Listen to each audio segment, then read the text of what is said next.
If your student loan payment feels like a second rent that never goes away, if you've paid for months or years and your balance barely moves, and you've thought, I did what I was told, I went to college, why do I feel punished for it? You're not alone, and you're not stupid. Your loans are not a moral failure, they're a math problem and a strategy problem. In this video, you'll go from I'm buried in student debt to I know my numbers, my lane, and how to be free in 5-10 years.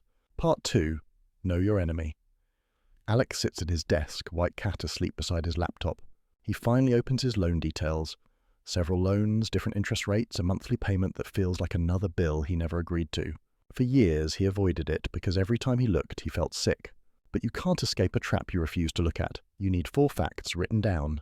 Type, federal or private for each loan. Balance, how much you owe on each. Interest rate, which ones are highest. Minimum payment, total required monthly. That's it. Pause this video if you need to. List every loan with type, balance, interest, minimum. The moment you do that, your debt stops being a fog and becomes a map. Part 3, pick a lane, not a fantasy. Here's the key. You don't need a perfect plan. You just need a lane. Most people either ignore their loans and hope, or dream of paying it off someday with no timeline. We're going to choose one of 3 lanes. Lane A, aggressive payoff. For higher income versus debt or manageable balance. Live leaner than your income. Pay minimums on all loans. Target the highest interest loan with every extra dollar. When it's gone, roll that payment into the next debt avalanche. This is, I'm going to punch this debt in the face for 3 to 7 years and be done. Lane B, income-driven plus invest. For big balances, moderate lower income federal loans. Use income-driven repayment to keep payments survivable. Start investing something, $25 or $100 a month in index funds. Focus on increasing income through skills and career moves. This is, I'll survive now, grow my net worth anyway, and attack harder as my income rises. Lane C, refinance and rebuild for stable earners with high-interest private loans. Refinance to a lower rate only with reputable lenders. Keep paying more than the new minimum. Never blindly give up federal protections for a tiny rate drop. This is, my interest is killing me. I'll lower it and use that breathing room to get ahead. Ask yourself right now, A, B, or C, which lane fits me today. Comment it if you want accountability. Part 4, the 10-year project mindset. Here's the third big shift. Your student loans are not your identity. They're a project.